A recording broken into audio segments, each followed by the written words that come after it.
در شهر کولوب جسد یک خواننده صنف دهمی مکتب میانه آشکار شد که باور می رود خود را به دار آویخته است. مقامات می گویند ظاهرا دختر نورس دست به خودکشی زده است. یک منبع از شعبه کارهای داخلی شهر کولوب روز 6 ینور در صحبت با رادیو آزادی گفت که جسد یک خواننده صنف دهمی مکتب میانه محلی روز دوشنبه آشکار شد.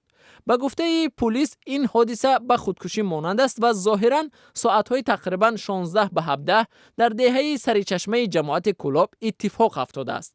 با گفته منبع اویم خال آدینایوا قبل از خودکشی به والدانش مکتوب گذاشته خیر و خوش کرده است که به راهی دور خواهد رفت.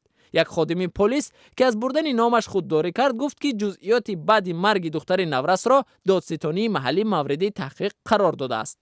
حادثه پیدا شدن جسد دختر نورس با نشانه‌های خودکشی را در دادستانی کولوب نیز به رادیو آزادی تصدیق کردند. ولی نماینده دادستانی گفت از بس که تحقیق حادثه شروع شده است فعلا از ارائه جزئیات بیشتر از جمله مضمون نامه دختر نورس خودداری می‌کند.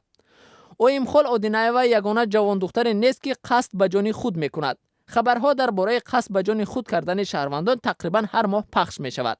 از جمله روز 17 ینور سال جاری یک دختر 18 ساله که از او MN نام برده می شود خود را به دریای دوشنبه انداخته از جانب اهالی نجات داده شد. مقامات میگویند طبق آمارهای اخیر قسمت زیادی نفرانی که قصد به جان خود میکنند جوان دخترانی به بلاغت رسیده و یا نزدیک به بلاغت هستند.